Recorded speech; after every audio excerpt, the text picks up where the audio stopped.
Bom, eu queria, antes de mais nada, apresentar a Luciene para todos. A Luciene, eu vou ter que ler, porque ela é muito importante, tem muita coisa chique feita aqui. Ela tem formação em biografia humana pela Sociedade Antroposófica, psicologia pela Universidade Paulista, mindfulness pelo Instituto de Psiquiatria da USP, tá difícil hoje. Formação de psicologia analítica no Instituto Junquiano e atuação em clínica psicoterapeuta desde 2008. Então, estamos com uma pessoa letrada, estudada e ativa, com muita experiência. Então, o que a gente Isso puder não. aproveitar de todo esse conhecimento, a oportunidade é nossa. Sério, muito obrigado por você ter aceito o nosso convite, por estar aqui se predisposto a falar com a gente sobre um tema não muito usual, né? Mas a gente acha que temas desse tipo nós devemos debater também. Nós estamos numa parte do envelhecimento e eu acho que faz parte, então, a gente falar um pouco sobre espiritualidade e o envelhecimento, né? Então, você está com a palavra, a turma é sua. Você pode decidir se você quer que a gente interrompa, que faça perguntas, se você prefere falar e depois a gente usa o tempo para poder perguntar. Então, fique à vontade aí para você conduzir o processo para a gente. Muito obrigado, acima de tudo. Obrigada a vocês pelo convite. Espero contribuir com esse bate-papo. Eu acho que é mais um bate-papo do que uma palestra, como havia dito para você agora no período da tarde, né? Que a gente conversou um pouquinho. Uhum. São questões cruciais, essas duas, tanto o envelhecimento quanto a espiritualidade, dois assuntos extremamente em voga ultimamente, só se fala disso, né? Essas duas questões. E eu acho que é importante a gente olhar um pouquinho, conceituar um pouco cada um deles. Porque, como eu disse, às vezes quando se fala em envelhecimento, eu observo que muita gente, quando fala assim, envelhecimento, já pensa em alguém com 50, 60 a mais. E o envelhecimento, se a gente for olhar o envelhecimento biológico, a partir dessa leitura, ele começa aí por volta de 35 anos, né? E vai até o final da vida. Então, acho que é importante e pensar o seguinte: o que nós somos hoje, nós todos, eu também estou nessa mesma faixa etária, ela tem origem lá atrás. A gente não acordou hoje com a idade que temos, né? Sentindo o que sentimos, pensando o que pensamos. Existe uma cronologia no tempo. E eu acho que seria interessante eu trazer para vocês, como você leu aí dessa formação biográfica, uma formação bastante interessante, que a gente vai olhar então esse percurso da nossa biografia, nosso desenvolvimento físico, espiritual, né, anímico. Claro que eu não vou aqui destrinchar todas as fases da vida, mas eu acho que é importante falar sobre a primeira fase da vida, que é a infância, porque tudo está ali. Tudo está nos primeiros 7 anos da nossa vida, 6, 7 anos, 7, 8 anos. Depois a gente só vai atualizando, mas a base, a estrutura psíquica, ela está nessa primeira fase da vida. Então, se quiserem parar e fazer alguma pergunta, como eu disse, não é uma palestra, é um bate-papo. A minha ideia é trazer algumas leituras, talvez que vocês não conheçam, e para a gente discutir faz sentido ou não para vocês, tá? Obrigado. Então, vamos pensar nessa criança que chega aqui na Terra, tá? Ela chega limpinha, vamos dizer assim, ela ainda não tem nenhuma influência do meio, é uma criança autêntica. E ela vai se comunicar através do choro, só. A dor, a fome, né?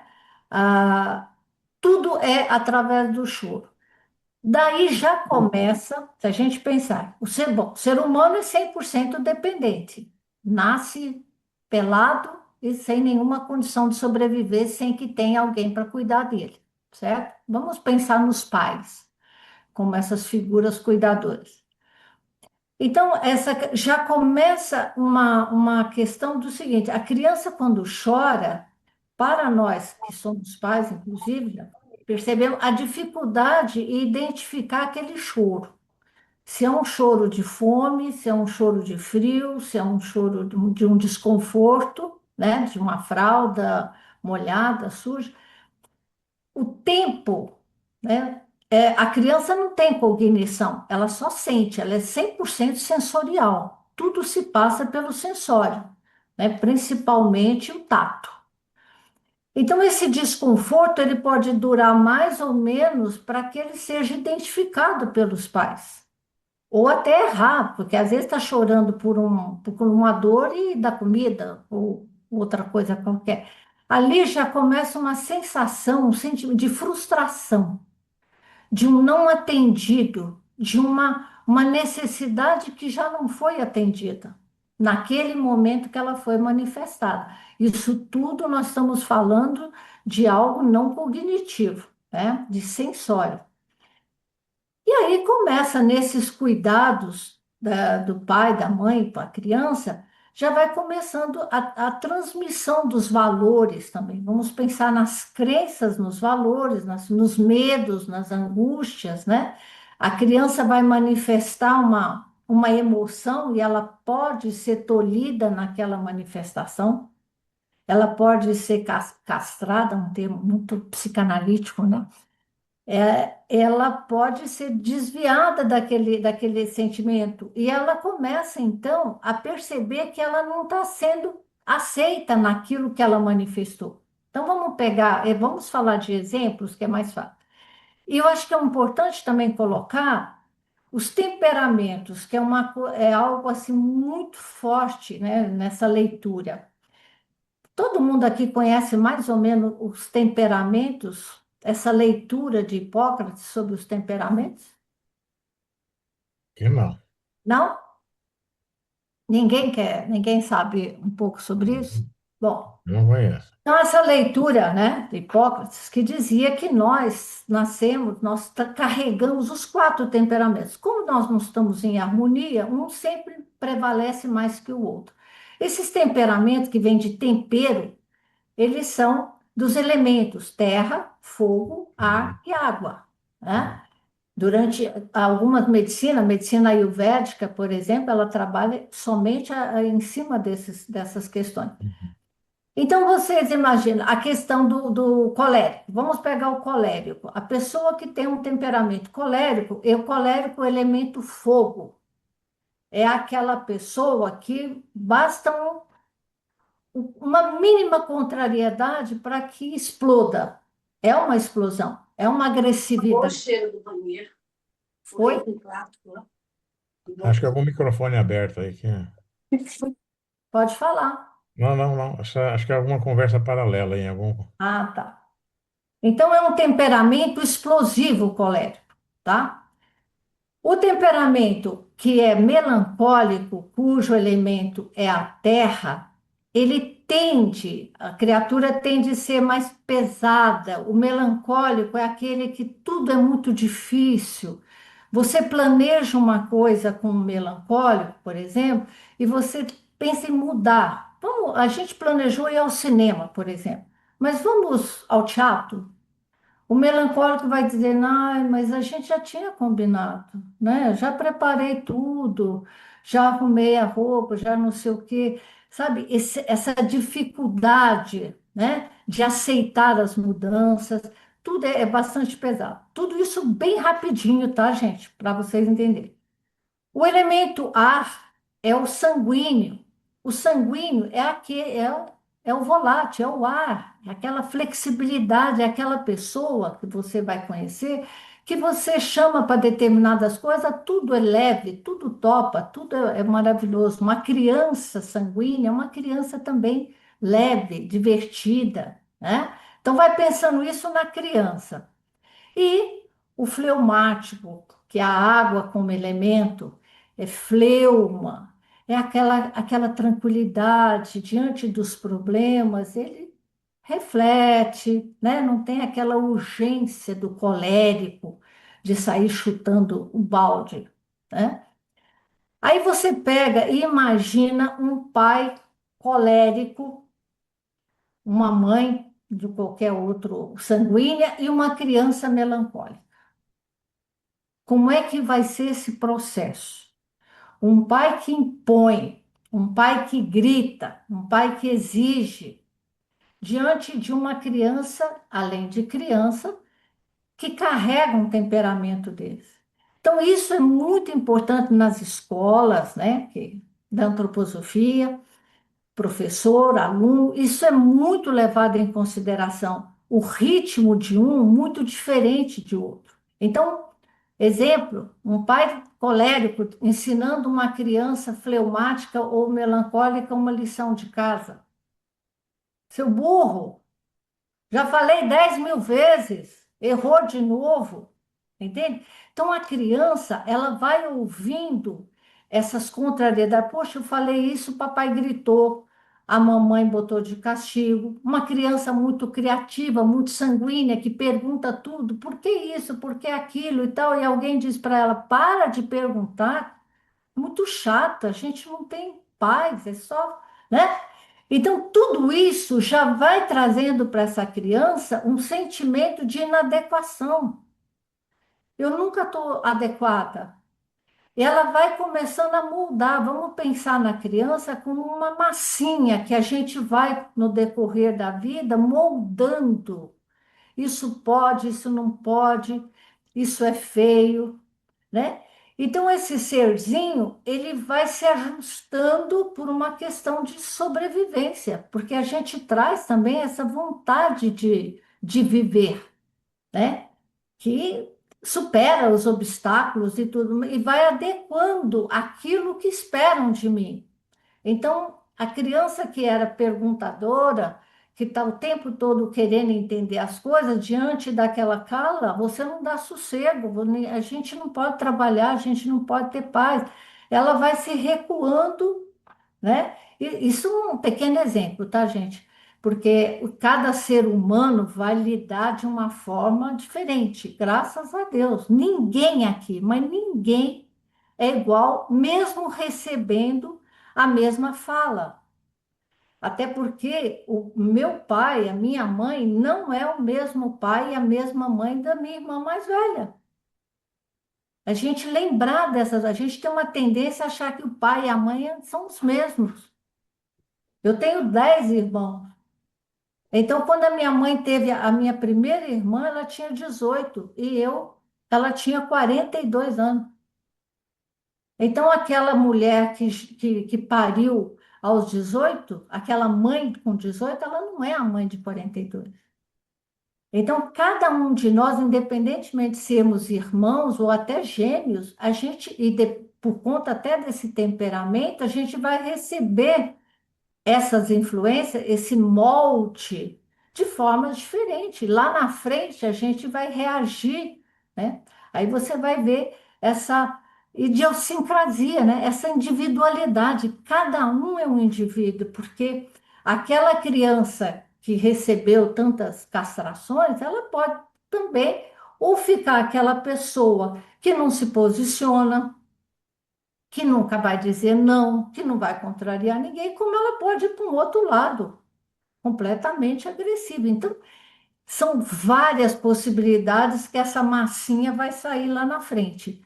O que é importante a gente entender que é nessa fase da vida que as crenças são instituídas, que nós absorvemos essas crenças do que pode, do que não pode, a religiosidade, que mais tarde a gente vai linkar com essa espiritualidade, né? Uma casa onde a família tem os seus rituais de religiosidade, é óbvio que vai influenciar mais naquele ser do que aquela casa que não tem nenhuma conexão, seja ela qual for, né? Não tem os rituais, que eu estava lembrando hoje de como era na nossa época, né? Eu acho que é mais ou menos parecido. As famílias tinham os rituais, por exemplo, da igreja, frequentar a igreja, todo mundo junto no domingo, os almoços. A gente tinha recebia, né? Hoje eu conheço a maioria das casas, não existe mais nada disso. Não, não se traz nenhum desses valores. Mal se quem batizar, mesmo que sou católica, eu não vou batizar, deixa escolher. Quando ele crescer, ele escolhe o que que ele quer ser, se quer ser católico, espírita, budista, seja lá o que for. Assim como o gênero, né? Ele escolhe depois. Já tem pessoas que não dá nome para a criança. Quando crescer, escolhe o que, que quer ser. Se quer ser mulher, se quer ser homem, o que quer ser. Então, né? A gente recebia esses valores espirituais, morais, éticos, seja da igreja, da escola, da família, e isso, claro, de uma forma que vai moldando esse ser, né? A criança vai chegar aí na fase de ir para a escola, né? Às vezes, logo, hoje já com 3 anos vai para a escolinha. Antigamente era aos 7 anos que a criança saía do âmbito familiar e ia para a escola, né? Hoje isso se dá mais cedo. Então, os valores do que recebe na escola, as normas, já está muito mais flexível, né? A gente trazia até mais tarde aquilo que era referencial familiar. Hoje já a escola também já está moldando de uma forma muito mais precoce, vamos dizer assim, né? Alguma pergunta sobre essa até aqui? Não. Tudo bem? Bom, então o que a gente está vendo, como esse ser vai sendo constituído. É bom a gente perceber, já ir ouvindo isso e pensando assim, como eu era como criança, como eu me identifico hoje. Eu sou uma pessoa que me posiciono, eu sou uma pessoa que carrega, porque muitas vezes tem a culpa, né? Você tem que ser assim, ou se assar a culpa, porque tudo é uma forma de sobrevivência, né? A criança quer ser amado, o ser que vem aqui, ele quer ser amado. Então, para receber esse amor de pai, de mãe, a gente vai impedindo que aquele ser que veio todo limpinho, ele se manifeste. Nenhum de nós é o que é. A gente mal sabe aquilo que a gente veio para ser. Por isso, numa determinada fase da vida, né, eu não vou dar uma pulada agora para nossa. Claro, só voltando um pouquinho. A fase da adolescência, que é uma fase aí que a gente considera dos 7 aos 14, 21, é uma fase que a gente sente muita necessidade de pertencimento, desde sempre. Mas esse momento do adolescente, pertencer a um grupo é fundamental, né? Para pertencer a esse grupo, a criança ou adolescente, ele abre mão dos valores familiares para ser aceito no grupo. Muitas vezes o grupo exige um comportamento, um valor diferente da família. E antigamente dizia, quando os valores familiares estão mais bem estruturados, ele talvez até consiga dizer um não para o grupo, mas a necessidade do pertencimento é muito grande. Vide os bullying da vida, né? Então, o que essa adolescente vai abrindo mão agora também do que ele é para ser aceito nesse grupo. E é o tempo todo a gente nessa estrutura. Só que até os 20 anos você não tem ainda recursos psicológicos para suportar o meio social e dizer não.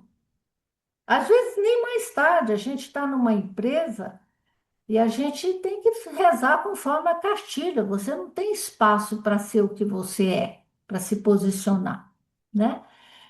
Bom, isso a grosso modo, porque depois vamos tudo para terapia para a gente entender as angústias. Por que tanta angústia? Por que que eu não consigo me posicionar no meu casamento, nas minhas relações com os amigos, né? Você vai se sentindo frustrado. E aí vem. essa fase da vida, por exemplo, até profissão, uma coisa que a gente observa muito no estudo da biografia, que tem uma fase aí em 30 e poucos anos, 37, uma tendência, uma predisposição a mudar de profissão. Porque, por incrível que pareça, inclusive nos dias de hoje, 2025, século XXI, há pais escolhendo e decidindo que o filho vai estudar engenharia ou medicina, mas não vai estudar outra coisa. Eu tive uma paciente o ano passado que a mãe dela dizia: eu só pago se for psicologia. E ela não queria fazer psicologia. E não queria, segundo ela, estudar tanto para entrar numa parte, como é que fala? Pública, para fazer o curso. Ela queria outra coisa, não pago. O sobrinho de uma dentista minha, ele entregou, no dia da formatura de medicina, ele entregou para o pai, na festa: toma, aqui está a medicina que você queria, agora eu vou fazer o que eu quero. Estudar 6 anos, porque o pai exigiu que estudasse medicina. Quando ele terminou, ele formou e falou: toma, é para você. Ainda existem pais que não aceitam a escolha dos filhos, ou exige, né? Você vê hoje um adolescente, quase uma criança, precisa escolher uma profissão para o resto da vida com 17, 18 anos. E aí chega um determinado, como eu já tive vários, principalmente depois que tem algum problema de saúde, fala: mas é um momento difícil porque você já tem uma estrutura monetária, financeira, e você quer mudar tudo. E muitas vezes você já tem filho, você já está casado, e aí fica aquela coisa: eu não posso mudar porque o que eu vou fazer, eu vou ganhar, sei lá, R$ 10.000, hoje eu ganho 20, 30. Como é que eu vou fazer essa mudança? Então, já começa a carregar uma frustração, porque eu não gosto do que eu faço. Tá cheio de gente aí, eu sei, no consultório, parece, que não está feliz, porque lá atrás não houve sabe, um abraço. O que que você quer fazer? Ah, mas isso não dá dinheiro. Você acha que vai dar dinheiro ser músico? Você vai ganhar dinheiro fazendo letras, sei lá o que for? E hoje é no nível da exigência tecnológica. Ah, mas eu não quero fazer isso, mas tem que ser, porque senão você não vai ter dinheiro, porque a IA vai substituir isso, vai substituir aquilo. O jovem está completamente perdido, mais do que nós lá atrás, na nossa época, né? Então, a gente ia observando essa pressão familiar, social, o que que vai, essa massinha que vai ficando totalmente disforme a partir do seu ser, né? Do que você realmente veio para ser. Chegando na maturidade, né? Infelizmente, muitos de nós hoje nem conseguem colher. Eu tenho amigos que falam: poxa, eu já podia estar colhendo alguns frutos, né? De cuidar da minha vida, ser aposentado, fazer só o que eu gostaria, estudar uma música que eu não estudei, um instrumento, viajar. Muitos ainda estão batalhando para poder ajudar os filhos financeiramente a sobreviverem, né? Por quê? Porque, em termos biológicos, o declínio físico, ele propicia, não quer dizer que está todo mundo conectado com isso, né? Mas propicia uma ascensão espiritual. Enquanto o físico ele decai, o espiritual ele começa a subir. Na primeira metade da vida, é normal e natural que o ego seja voltado para fora, para ter uma profissão, para ter uma casa na praia, casa não sei aonde, tudo voltado para o material, e está correto construir uma família. A segunda metade da vida, ela deveria ser para outro aspecto agora. Eu não tenho mais que matar 10 leões por dia, né? Agora eu posso, talvez até aquela frustração de ter feito uma faculdade, ter trabalhado naquilo que não me acrescentou, fui lá para ganhar dinheiro só, mas nada pessoal. eu agora posso ir atrás daquilo que me traz, que tem a ver comigo, né? E aí acontece a questão da finitude, fica mais presente, que eu estava dizendo hoje. Depois dos 40, 50, você já começa a ter mais consciência de que a vida acaba a qualquer momento. Quando você começa a fazer aquelas continhas, será que daqui 20 anos eu vou estar aqui? Nossa, mas 20 vai dar 100, 20 vai dar 90. Minha família, todo mundo morre com 70, a expectativa de vida é 75, sei lá quantos anos, né? Isso pode trazer uma angústia, um sofrimento e levar até mesmo à depressão. E a aposentadoria, né? Ela vai te tirar desse meio social, daquele dia a dia onde você é solicitado, né? A criatividade. Agora acabou, você se isola, você está lá na sua casa, como você hoje comentou, muitos homens, as mulheres relacionam um pouco diferente, os homens tendem a sofrer mais com a aposentadoria, né? Se isolam mais, muitas mulheres nem falam, nem quero. Eu tenho uma irmã que o meu cunhado está com 80, ela fala, graças a Deus que vai trabalhar. Se ficasse dentro de casa, eu ia morrer, porque eu não aguento fulano dentro de casa.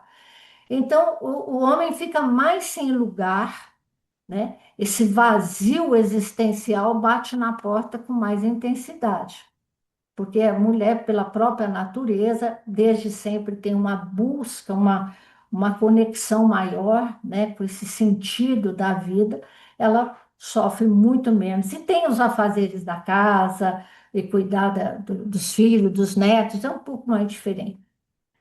Então, aquele que não tinha uma busca dessa espiritualidade, tende, não necessariamente, a ir buscar isso agora. Qual é o sentido da vida? Essa é uma pergunta que começa a bater na porta. Qual é o sentido da vida? Aí você tem um cardápio aí de filosofias para dizer, não, a vida não tem sentido nenhum.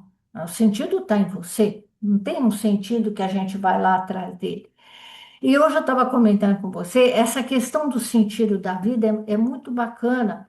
Tem um filósofo, acho que todos vocês já ouviram falar, não sei se já leram, Dostoiévski, né? Dostoiévski, no século já XIX, ele já começa a perceber que a Europa já está mudando o foco aquela religiosidade, a religião já não tem mais aquele peso, a ciência já está chegando, né? Já tem uma certa preponderância, e logo vem a Revolução Industrial, e os valores religiosos que antes norteavam, não que eles fossem os melhores, não que ele não criticasse a doutrina religiosa, ele criticava, mas ele era um cristão. E ele dizia, aqueles valores que norteavam o ser humano, acabou. Foi enfraquecendo até o ponto de anos mais tarde o Nietzsche dizer que Deus está morto e no lugar dele sentou o homem. Veio o iluminismo, que tirou Deus da jogada. E agora é a razão, agora é o homem que vai, cada um, colocar os seus valores, descobrir os seus valores. É isso que nós vivemos hoje. Nós não temos mais um norte como era dado, nós não temos mais um propósito que vinha, bem ou mal, mas ele vinha de algum lugar. Agora, cada um de nós temos que encontrar esse propósito. Buscar aonde? Na ciência, porque hoje o Deus é a ciência. Não existe mais aquele Deus, existe a ciência dizendo faça isso ou faça aquilo, come assim, não come. Hoje a gente pode comer uma coisa, semana que vem aquilo já não é legal, ou vice-versa, né? Corre, tem que correr, tem que fazer isso, tem que fazer aquilo. Acabou. Então, por isso, esse sofrimento, esse vazio, porque a gente não tem nada para colocar. Porque antes nós tínhamos os valores éticos, os valores cristãos, a honestidade, a humildade, né, a caridade, isso era ensinado, mas tinha uma direção. Agora, cada um por si. O casamento, né? Eu observo os casamentos, por exemplo, era um sacramento que você, diante não do padre, mas de Deus, você fazia determinados juramentos, né? De fidelidade, de lealdade, de respeito e etc e tal. Hoje, os casamentos são assim, são pactos. Cada um tem um casamento. Cada casal é um casamento. Cada um vai buscar o que você suporta, o que é permitido para nós aqui. Esquece sacramento, esquece o que pode, não pode. É legal a gente ser leal, é legal a gente ser monogâmico. Não, pode cada um ter o seu parceiro. Enfim, cada um foi criando os seus valores. Cada casal é um casal. Não existe mais um norte, que, né, como existia como sacramento. Então, nós estamos aí nesse vazio, cada um buscando, né, e principalmente nessa fase da vida, o que que é, onde que eu estou nesse momento, assim, o que que me faz sentido? As famílias que antes se juntavam em comunidades, a igreja tem comunidade, né? Tinha uma comunidade, hoje não tem mais nada, é cada um o seu indivíduo, todo mundo, né, atomizado, cada um vive a sua relação com você mesmo, o que é certo, o que é errado, não tem mais ninguém para dizer para nós isso é certo, isso é errado. Cada um vai achar o seu. É uma imagem assim que eu acho legal, por exemplo, da mãe, uma casa que a mãe, bem ou mal, né, gente? A estrutura da casa, ela sempre foi dada pela mulher, né? Eu já tive paciente ou amigo dizer, nossa, minha mulher viajou a trabalho, cara, não sei o que faço, não tem hora para comer, as crianças ficam completamente sem direção, não tem uma organização que as mulheres têm essa gerência dentro de casa, né? A hora de comer, o que a criança vai vestir, o que a criança vai comer, é mais ou menos como a gente tinha na religião. O que eu vou fazer, o que eu não vou fazer, não tem mais ninguém que organiza. Cada um por si. Então, você imagina uma casa onde não há uma estrutura de papéis, de horários. Um chega e almoça meio-dia, o outro às 2, o outro às 4. Não tem, não, a cozinha vai fechar, igual o restaurante, não é? Então, toda essa falta de direcionamento para nós agora, nessa fase da vida, ficou muito mais pesado, ficou muito mais difícil para nós encontrarmos o tal do vazio, né? Eu não tenho mais o trabalho que estruturava o meu dia a dia, eu tinha que levantar, tomar meu banho e ir para o trabalho. Até X horas eu estou ali, respondendo, pensando e tal. Agora, o meu dia, eu acordo, eu tenho que colocar, o que que eu vou fazer? Como é que vai ser o meu dia? Não tem mais ninguém dizendo o que que eu tenho que fazer. E aí eu fico lá na cama, falo, bom, eu também não tenho mais utilidade nenhuma, tanto faz eu levantar às 7 como às 10, né? Então veja como é difícil, é sofrido esse momento, porque não há fora, agora eu preciso achar dentro de mim. Não tem mais ninguém dizendo que eu tenho que 7 horas bater o ponto e 6 horas sair da empresa. Esse dia tem que ser organizado por mim, pensado por mim, direcionado por mim. E isso é a vida toda que ficou desse jeito, né? Então, é mais ou menos isso. Alguém quer fazer alguma Eu colocação? queria perguntar assim, que a gente vai chegar nesse cronograma seu, vai começando lá e falar, bom, e aí? Minha vida está chegando ao fim. Como é que quando eu começo a pensar nisso, porque a gente começa a imaginar a espiritualidade é justamente nesse envelhecimento em que a gente começa a dizer, bom, o que que eu fiz da minha vida, o que que eu posso fazer ainda dela, como é que eu posso resgatar valores que eu talvez não tenha resgatado e o que que a sociedade me oferece para poder corrigir isso. Quer dizer, como é que a gente pode ver assim a chamada finitude, né? Como é onde isso bate no tema do envelhecimento e essa espiritualidade, essa interligação, né? Tudo é nosso. Não adianta, o processo é individual. Por isso, famosa frase, conheça-te a ti mesmo. Uhum. Porque se eu não me conheço, se eu não sei o que eu necessito, quais são os meus desejos e os desejos nossos, se a gente vive no desejo também, é um vazio, uma angústia. Porque você deseja uma coisa, amanhã você consegue, depois da manhã você entrou no tédio. Aí você quer desejar uma outra coisa, porque o ser humano é um ser desejante o tempo todo. E aí a gente já chegou naquela fase que desejava ter uma casa super. Tem, acabou, não tem mais esse desejo. Ah, eu queria ter aquele carro, ok, comprou o carro. E uma semana depois passou, já veio o tédio. O que que eu quero desejar agora? Por isso o processo precisa ser interior, porque para fora a gente não tem fim. Só que é nessa fase da vida mais minimalista, você fala, nem quero uma casa do tamanho, né, de 500 metros, eu quero uma de 50 metros, quero fazer mais tantas coisas. O que que é que, nesse momento, por isso que é individual, não adianta vir essas receitas, como não tem mais esse, esse horizonte fora, como tinha a igreja que trazia as metas, os objetivos, o propósito, agora o que que a gente faz? Se você ficar um dia na internet, você vai ver todo mundo trazendo a solução, não é? E quando a gente está vulnerável, carente, a gente vai atrás de tudo. Cada hora você está seguindo um coach da vida. Faça assim, busque a felicidade, se torne rico em 7 etapas, né?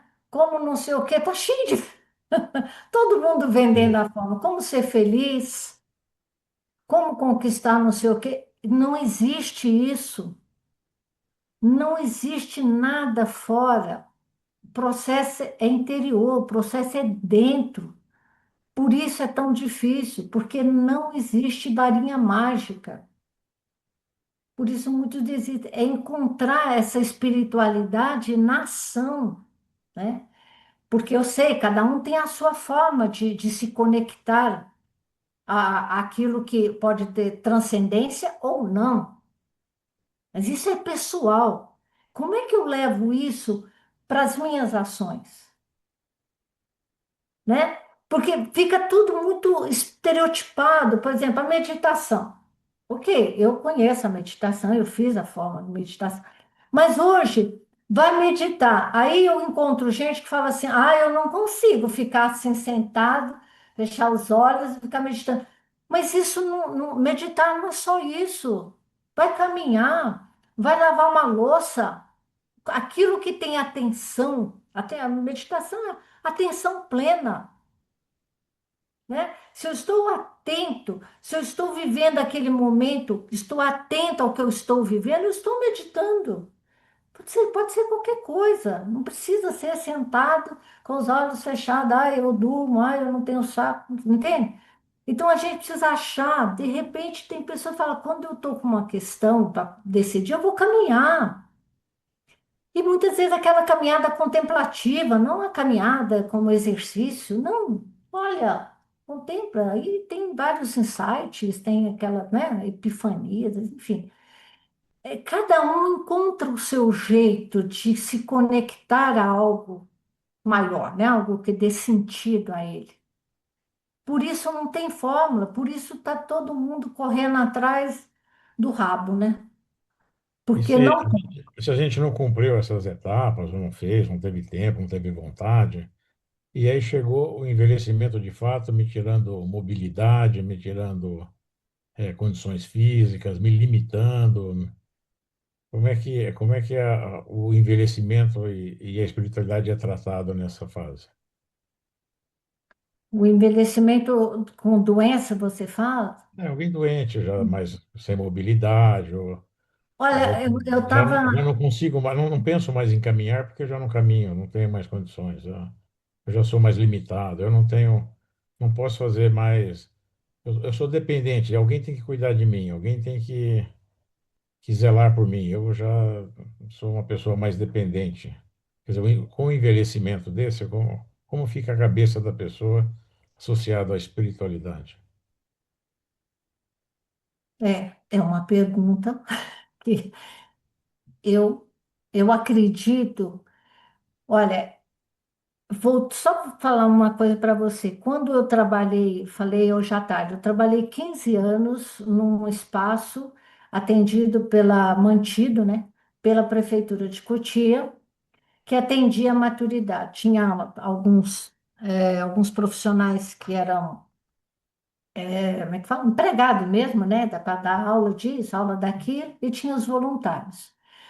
O que eu percebia, e hoje eu fico refletindo sobre isso, é que eram, claro, eram pessoas muito humildes, eram pessoas simples, pessoas que ou têm a sua religião católica ou evangélicos, na sua grande maioria, Uhum. né? Eles mantinham essa relação e mantêm essa relação com a igreja, com os valores da igreja. É interessante, essa reflexão eu estava fazendo hoje. Eu não via esse vazio. Talvez essa coisa que Dostoiévski vinha falando, né? Eles não tinham esse vazio que a gente ouve, que a gente percebe numa classe social como a nossa. Porque eles ainda estão mais ligados a uma coisa mais simplória, mais primitiva mesmo, que é a conexão com Deus. Porque é assim que eles pensam. A gente de fora já até critica, né? Ah, porque fulano vai na igreja, fulano vai no templo, fulano vai no... Mas ele encontra ali. Não importa. Então, às vezes as pessoas fazem críticas perto de mim, eu falo, gente, eu acho que o importante é que elas são felizes e estão conectadas com algo que faz sentido para elas. Quem somos nós para dizer que está certo ou que está errado? Ah, porque o fulano parou de beber, parou de não sei o quê, porque a igreja, né? Ele encontrou na igreja. Ok, ele está feliz, agora ele tem um emprego. Antes ele não era empregado, porque ele vivia bebendo, ele não tinha uma família. Agora ele tem, ele encontrou o sentido. Se ele encontrou na igreja, aqui de fora a gente vai fazer uma crítica, dizer que não deveria ter encontrado aonde. Essa é a espiritualidade dele manifesta dentro dessa religiosidade, né? Então, como eu vou buscar? É uma pergunta, Emílio, que cada um vai responder. Estou dizendo, não tem como. Se você não se conhece, se você não sabe de você, quem é que vai dizer o que é o melhor para você? Se nem você sabe o que é o melhor para você. Porque aí a gente fica cobrando dos outros que estão próximos. Você tem que fazer isso, tem que fazer aquilo. Não, é comigo mesmo, encontrar essa paz, esse sentido. Não sei, alguém aí tem alguma ideia? Algum de vocês gostariam de falar alguma coisa sobre, além do Emílio? Essa conversa, diálogo aqui só comigo, não. Hã? Não deixe esse diálogo só comigo e ela, não, por favor. É? Contribua. Não, Alguma eu para vou falar. acrescentar? Assim, quando a gente fala conheça a ti mesmo, é uma frase ou alguma coisa que a gente ouve muito, né? E agora, como é que eu vou me conhecer? Eu penso assim, eu estou falando de mim. Como eu vou me conhecer? Eu acho que à medida que eu vou experimentando certas coisas e sabendo que aquelas coisas são ou não são boas, ou elas me agradam ou não me agradam. Porque eu acho muito difícil a gente saber exatamente, como você falou mesmo, Lu, como a gente como a gente funciona. Eu acho que tem épocas também na vida da gente. Tem uma época que a gente se interessa por determinada coisa, passa um determinado tempo, aquilo também não tem mais valor. Então, eu não falo só de coisas materiais, mas outras coisas mais. Então, a gente também, à medida que a gente vai amadurecendo e também, como a gente vem falar em envelhecimento, tem muitas coisas que perdem o valor, a gente muda em várias coisas. Então, eu acho que a busca que a gente tem que fazer é, sim, se conhecer, tentar, mesmo que a gente busque um lado social que é necessário, acho que a gente não pode ser sozinho, aquela coisa de solidão, solitude, não é bem isso. Mas eu acho que ser sozinho, ficar sozinho, sei lá, lendo um livro, ou nós mulheres, às vezes, bordando alguma coisa, ou mexendo em planta, isso sim, eu acho que isso é importante. Eu gosto de mexer em planta, eu não gosto tanto. Eu prefiro ler, prefiro ler. Eu vou para academia, gosto da academia. Então, eu acho que a gente tem que buscar mesmo se conhecer e buscar coisas que nos satisfazem de alguma forma. Porque se houve uma época que a gente tinha que cumprir compromissos, seja trabalhando, cumprindo horário, tendo filhos para criar, etc., você mesmo que você não gostasse tanto, você acabava fazendo por uma questão até de obrigação. Então, chega nesse momento da vida da gente que a gente consegue dizer, sim, eu gosto, não, eu não gosto, eu quero, não, eu não quero, entendeu? Então, isso tudo eu acho que envolve o conheça a ti mesmo. Eu acho que a gente está sempre num processo de se conhecer e de buscar aquilo que de fato faz bem para a gente. Deu para entender alguma coisa que eu falei? Não. Eu entendi, mas eu queria falar para você, antes de mais nada, que esse se conhecer, ele é muito mais assim profundo. Por exemplo, vou falar de mim um pouco. É óbvio, eu tenho 10 irmãos, né? Atualmente nós somos em 8. Eu fui com o decorrer da minha vida agora, né? Mais até vivo mais só, percebendo assim como que era minha forma de viver, quais as minhas dificuldades em me colocar na vida, né? A vida, como diz um outro filósofo, Kierkegaard, a gente vive a vida de uma forma linear, mas a gente só compreende a vida quando a gente, na forma retrospectiva. Então, não é para ir lá atrás, para eu poder me punir, arrependimento. Por que que eu fiz assim e não fiz assado? Né? Muitas vezes hoje, nesse momento da vida, a gente está olhando para várias ações nossas, várias coisas que a gente viveu com arrependimento, com culpa. Eu podia ter feito diferente, eu poderia ter feito A e não B, né? Sem a gente voltar no contexto daquele momento que a gente fez A ou fez B.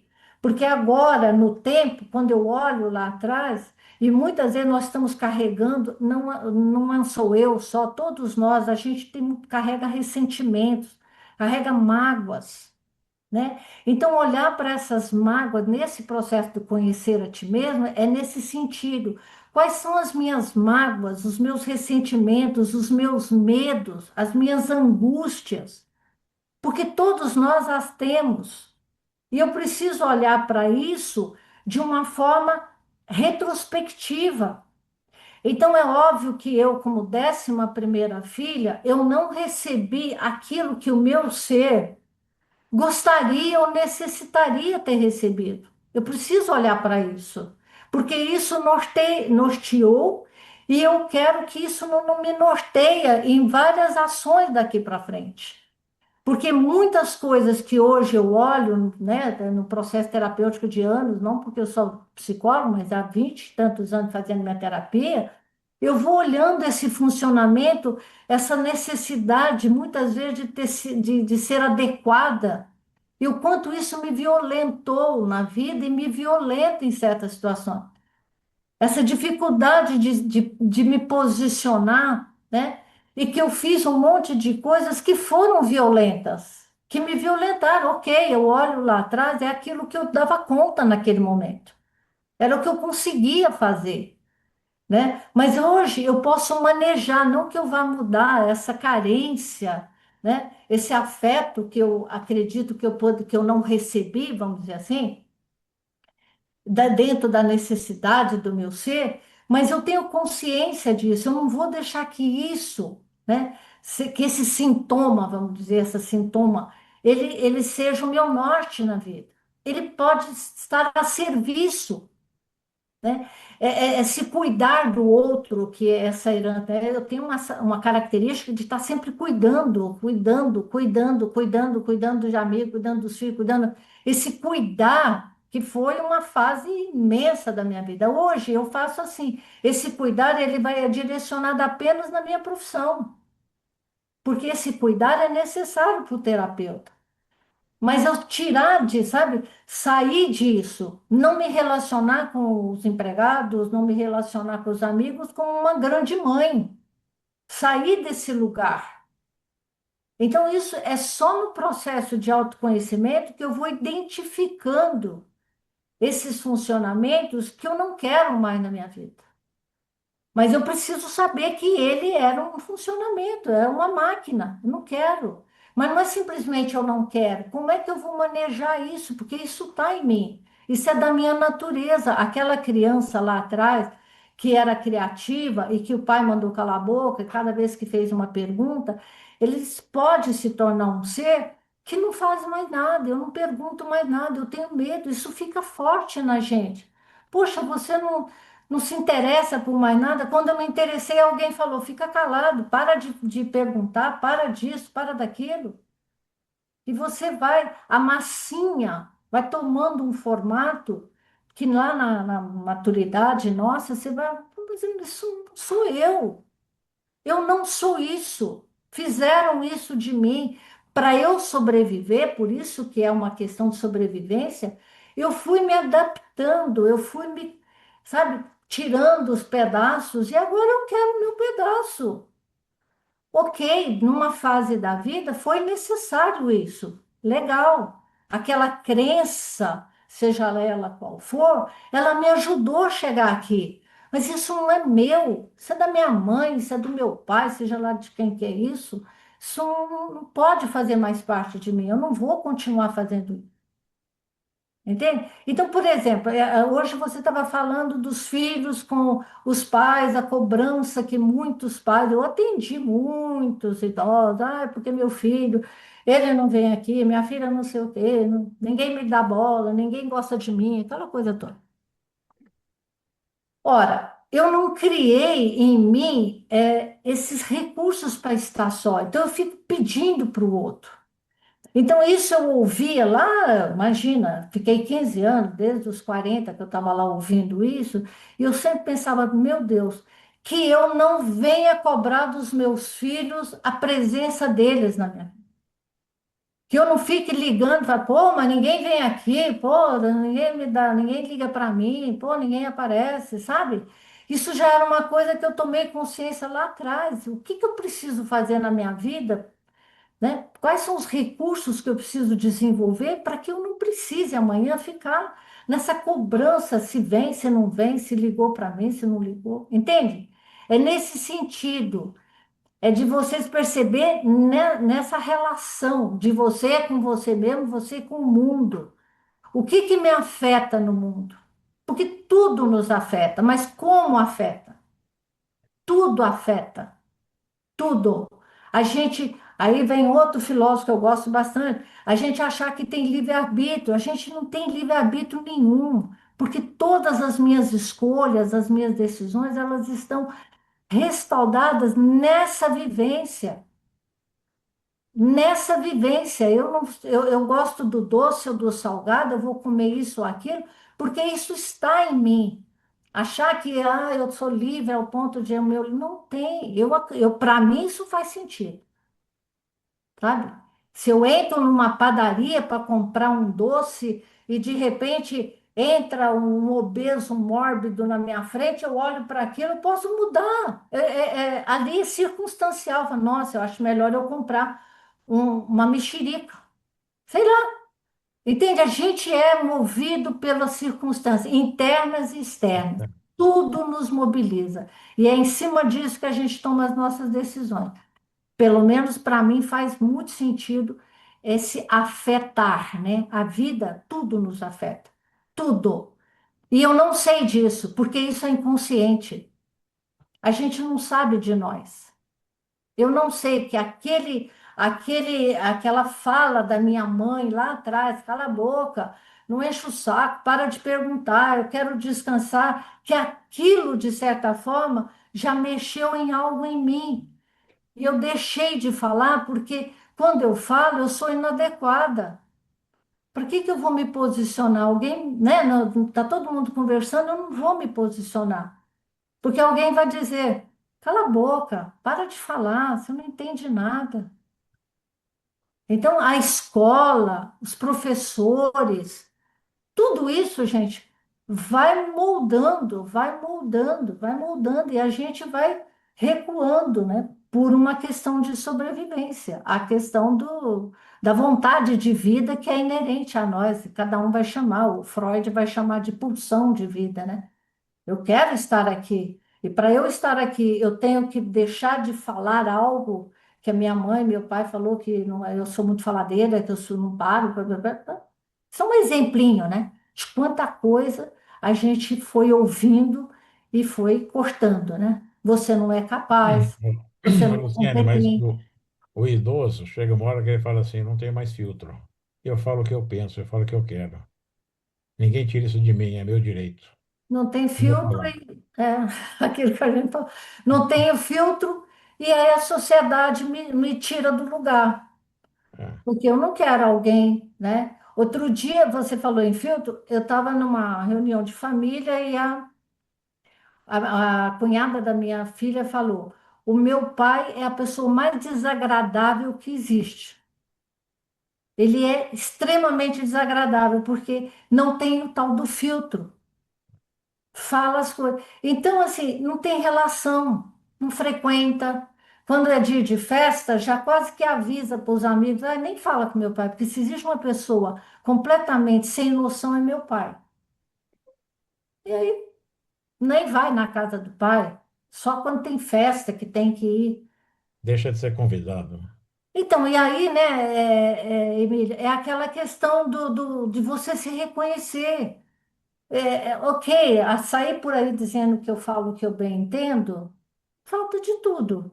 Consciência de onde você está. Você vive no mundo, você é social, é uma sociedade, né? Como é que eu vou viver no mundo social onde eu chego achando que eu vou falar o que eu bem entendo? Ok, você vai sendo eliminado. Simples assim. Fica lá falando para as paredes o que você quer. Você quer falar alguma coisa, Thaís? Não, eu ia referendar que na verdade, assim, eu acho que isso que o Emílio traz, assim, eu tenho visto muito isso, assim, e sentido isso nos grupos, que quanto maior o envelhecimento, eu não sei, eu acho que as pessoas saem um pouco fora da sua órbita e se sentem muito à vontade, talvez assim, ó, de trazer à tona situações extravasadas ou então recolhidas por muito tempo, assim, como se fosse a hora, bom, agora eu posso tudo, né? Porque eu não sei aonde está, até onde eu vou, eu não sei qual vai ser o meu futuro, quer dizer, é o momento que me parece assim que as pessoas se libertam de algumas questões de frustrações, enfim. E obviamente pessoas que eu acho que como tu traz muito bem assim, situações não resolvidas no passado, né? Quer dizer, é um processo de construção. Quanto mais resolvida a pessoa for com as suas crenças, com os seus ideais, eu vejo que o envelhecimento ele tende a ser mais tranquilo, né? Ele tende a ser de opções mais saudáveis e de mais serenidade, né? Pessoas que lá atrás não tiveram seus sentimentos ou as suas relações não tão claras ou mais conturbadas, eu acho que agrava, né? Agrava, e às vezes a falta de filtro é uma forma também, de certa forma, de eliminar, bom, eu não quero enxergar, eu me escondo atrás disso, né? Pelo menos é um pouco assim da minha percepção. É, que é isso mesmo, né? Agora eu posso. Uhum, Agora eu posso soltar, mas isso é tão inconsciente Se porque livrar de amarras, né, de as, limites, né? uhum, as consequências, a consciência, ela me faz ver as consequências. Cada ato tem as suas consequências, cada escolha tem as suas consequências. Aí eu quero fazer uma coisa e não quero arcar com as consequências, ou então não tenho a menor consciência das possíveis consequências daquele meu ato. uhum, Por isso é um manejo. Ok, eu percebo que eu preciso falar. Eu não falei a vida inteira, eu não posso dizer. Agora eu fico falando não, igual criança. aham, Não, Aham, volta a ser criança, né? Ah, né? É, e- são Você comportamentos que a gente vê, né? É. aquele muito- filtro que a criança, né, não tinha e que vai sendo imposto pelo meio. O ambiente vai dizendo, isso não pode, não fala isso, respeita não sei o quê, blá, blá, blá, né? Quanto não pode? Por outro lado, eu acho que é uma fase também, e isso é uma coisa que eu tenho observado, assim, comportamento de algumas pessoas, assim, que é a fase onde a gente também busca, de certa forma, eu acho que é um exercício, né? Eu acho que talvez, assim, eu não usaria a expressão busca, eu acho que tenta construir,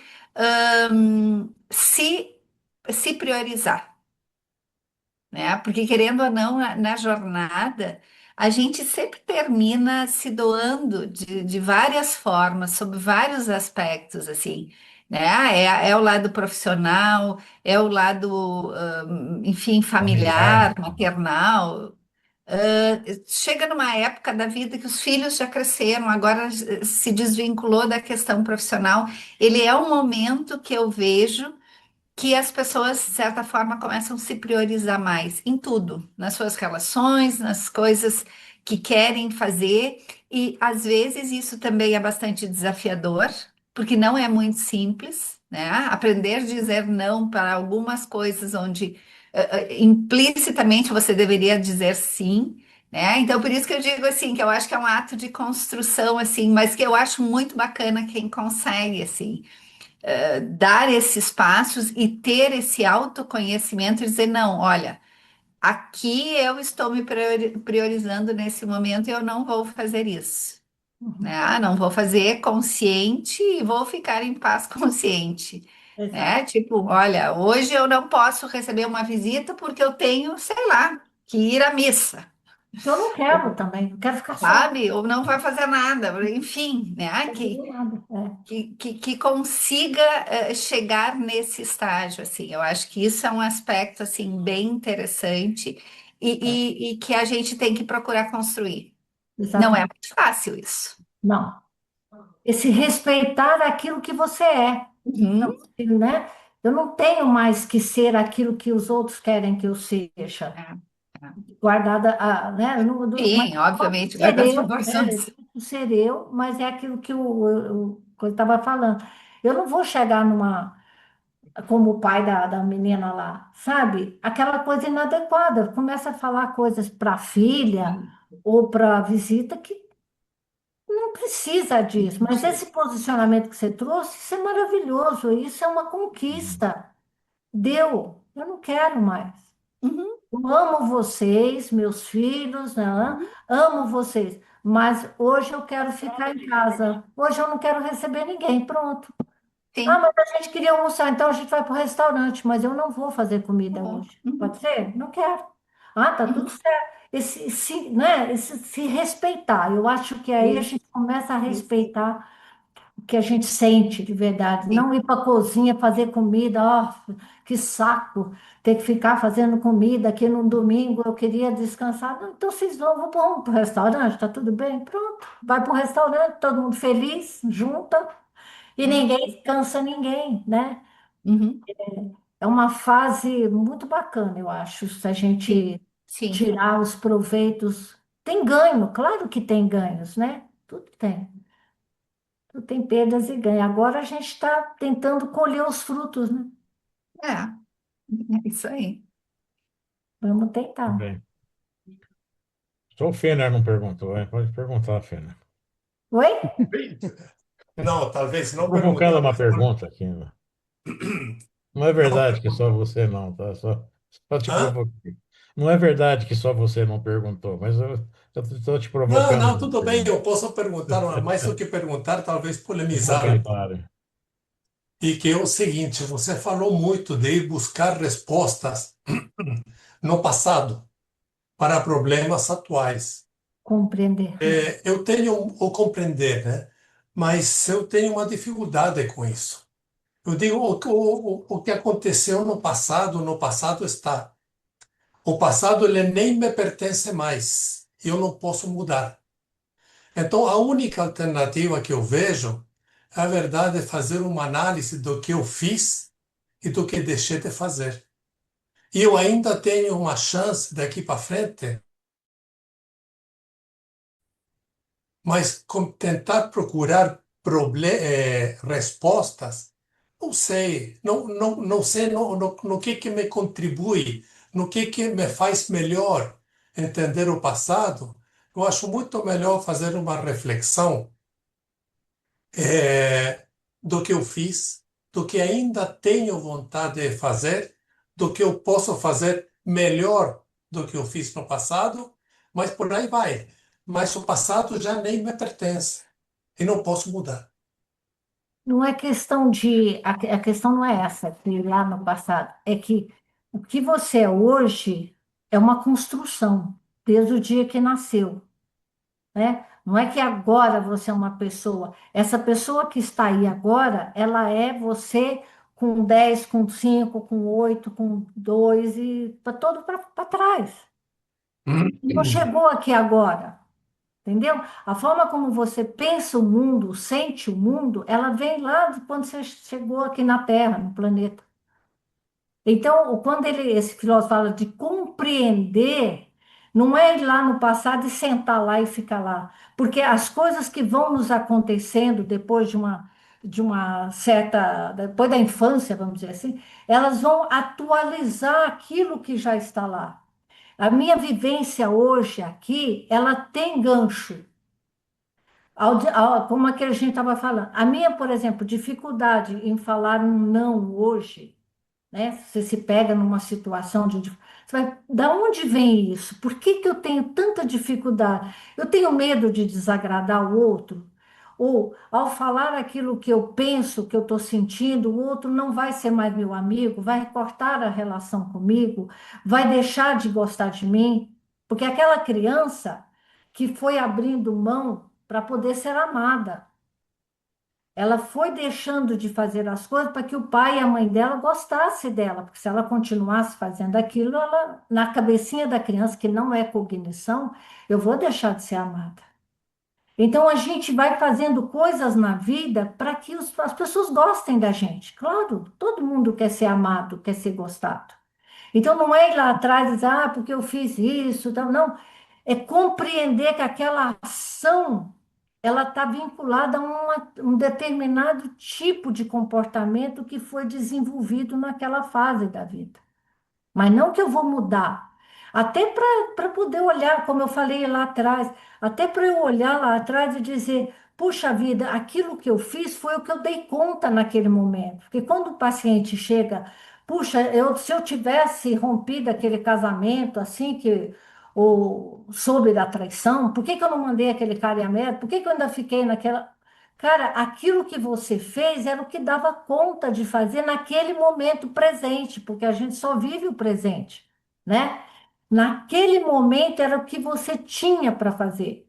Hoje, a gente, é até sacanagem você olhar você hoje, com o olhar que tem hoje, com tudo que você tem hoje, olhar lá atrás e julgar aquele homem que tinha 30 anos quando fez uma ação que você reprovaria hoje.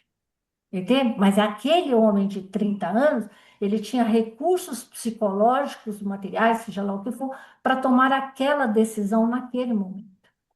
E quem era aquela pessoa? Por que ele tomou aquilo? Ele está aqui. Aquela criança de 4, 5 anos está aqui. Tudo está aqui. Entendeu? Hum, É nesse sentido que o Kierkegaard fala de compreender retrospectivamente. ok. Entendeu? Ficou mais claro um pouco? Não, tá. Se mudar o passado, a gente não vai mudar a É, tem, situação. A tem gente muita vai gente que remói o até passado, evitar. né? Tem Oi? muita gente que remói o passado e quer tentar resolver isso. Realmente não Uma é o falta de papel. generosidade para Mas consigo mesmo, né? o mais importante é saber que você quer fazer algo melhor. Então, é ótimo, já está no caminho certo, Fena. Não tenha dúvida Ô, disso. Luciano, eu quero fazer só uma pequena intervenção. Você falou muito, né? A gente está sempre se moldando, né? Você deve conhecer aquele filósofo espanhol, Ortega y Gasset. Ele fala assim: eu sou eu e minha circunstância. Então, Sim. acho que ele quer dizer mais ou menos isso, né? Que É. a gente está sempre em formação. Mas são excelentes reflexões aí, viu? Que essas discussões aí nos propiciam, viu? Tá É bom. muito bacana, gente. Eu acho tão maravilhoso, gente, a gente olhar para a gente e saber que cada um de nós aqui, mas se tem hoje, não sei quantos bilhões de de pessoas tem no planeta hoje, cada um de nós é único, mesmo passando pelas mesmas experiências, cada um de nós vai se tornar um ser diferente. Isso é lindo. Eu não sei nem como a gente consegue sobreviver considerando que o que eu falo. O meu mundo é um mundo diferente, porque onde eu nasci, os meus pais, o que eu comi, o que eu vi, o que eu senti, só eu senti. Assim é cada um de vocês, cada um de nós. Isso é maravilhoso, né? E aí a gente olhar agora nesse momento, assim, quais são os sintomas disso, né? Quais são os sintomas que eu fui desenvolvendo? Um toque, uma obsessividade. Como é que eu vou viver? Agora eu posso perceber, puxa, eu tenho uma coisa meio obsessiva, eu tenho um traço obsessivo. Reconhecer essa obsessividade e onde eu posso usar isso? E não simplesmente achar que eu sou um doente mental porque eu tenho um aspecto extremamente obsessivo. Tem profissões que são maravilhosas, o cara precisa ser obsessivo. Aquela minúcia, sabe? O cara que confere cada pedacinho, um pesquisador. O cara nada passa batido, um detetive. Mínimos detalhes para descobrir um assassinato. Um cara desse tem um puta de um toque, um transtorno obsessivo. Sem essa qualidade, ele não vai fazer isso.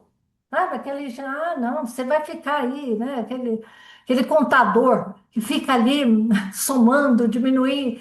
Então, gente, é bonito porque a gente vai desenvolver na nossa vida qualquer sintoma, todos nós temos, tá? Ninguém aqui está livre de nada. E entender e compreender e buscar ajuda se for necessário, se isso tiver impedindo que eu tenha uma vida mais saudável, né? A gente busca ajuda em qualquer época da vida. Eu, particularmente, acho que a filosofia é uma grande ajuda. Nossa, como a filosofia é material para a gente se perguntar, porque a vida é perguntar. Por quê? Para quê? Por quê? Para quê? E a filosofia está aí à disposição. Nossa, né?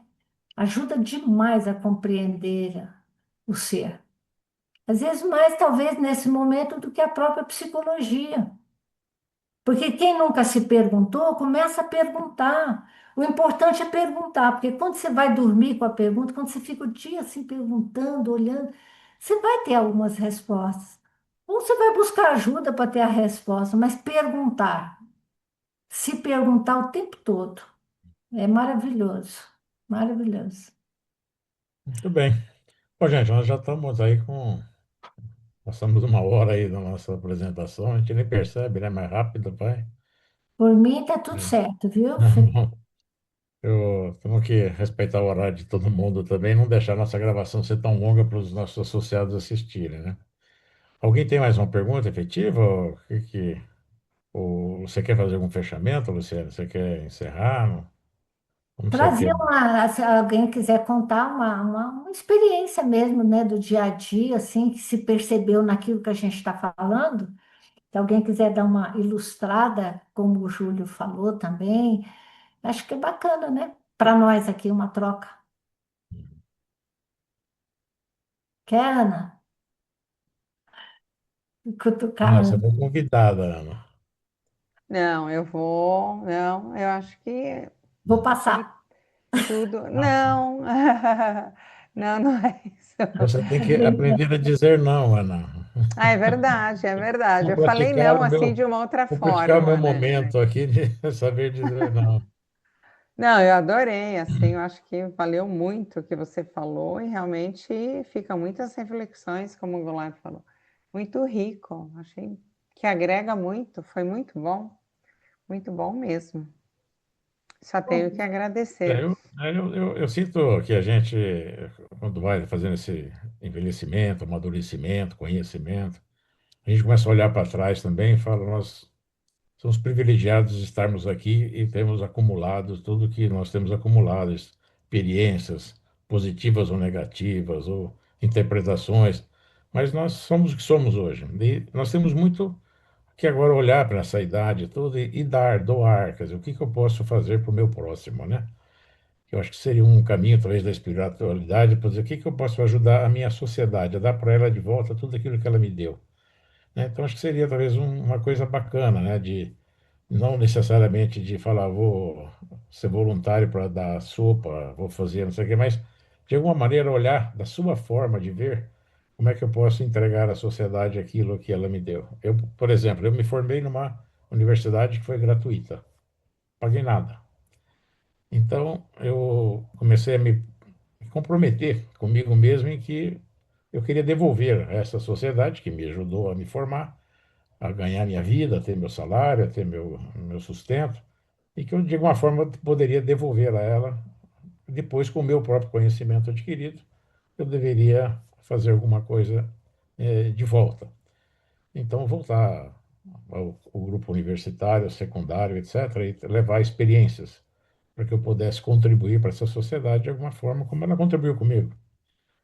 E Eu então, acho que, só não querendo te interromper, já interromper. Quando às vezes a gente pensa em devolver algo, a gente tem uma coisa meio grandiosa na cabeça, né?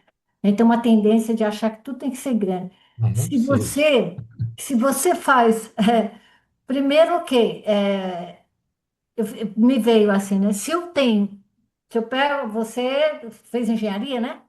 Não, eu sou estatístico, ninguém é normal assim. Ah, mas normal.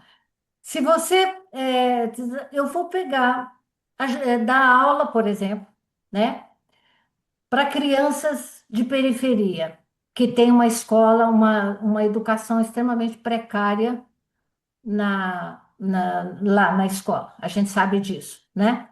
Então, às vezes uma coisa pequena, se eu juntar meia dúzia de adolescente, eu não sei, né? Ajudar essa criança a aprender alguma coisa, ainda mais hoje que tudo é por online, né?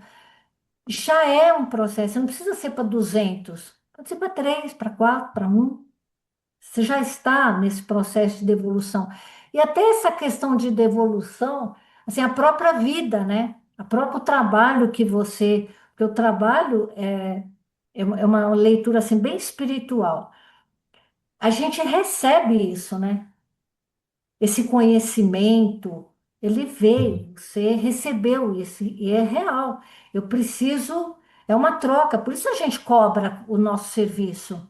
uhum, Não é? Porque tem uma troca também no nível espiritual. Então, ache o seu jeito de devolver, como você está falando, e não precisa ser nada tão grandioso, porque às vezes a gente fica no projeto grandioso e tem um miudinho desse tamanho que é. pode ser bastante, bastante Ou legal. vários pequenos, né? Exato. Vários Ah, pequenos que a gente. Às vezes uma palavra, né? uhum. Uma palavra que você fala para alguém, você já mudou aquela situação, né? Isso é muito interessante. Bom, eu estou aí, se vocês um dia quiserem conversar sobre qualquer outro assunto, estou à disposição, tá? Obrigado, Luciano. Obrigada por estarem aqui. A gente acrescentar, né? As trocas é muito valiosa, né? Muito bom. Aí Excelente. é muito bom perguntar. Que bom tê-la aqui com a gente hoje. Foi ótimo. Muito obrigado, viu, Luciano? Muito Obrigada, obrigado. Obrigado a todos Muito os obrigada, participantes aí. Luciane. Muito bom. obrigada, gente. Obrigada, Obrigado. obrigada. Boa noite. Obrigada, Ah, Obrigada. boa noite. gente. Boa Até noite, mais. Obrigada. valeu aí. Tchau. Tchau, tchau. Obrigado, Valeu. Ana, pela Tchau, tchau. indicação, né? Tchau. Ah. Obrigada. Beleza. Tchau. Tchau, tchau. Tchau. Tchau, tchau, tchau.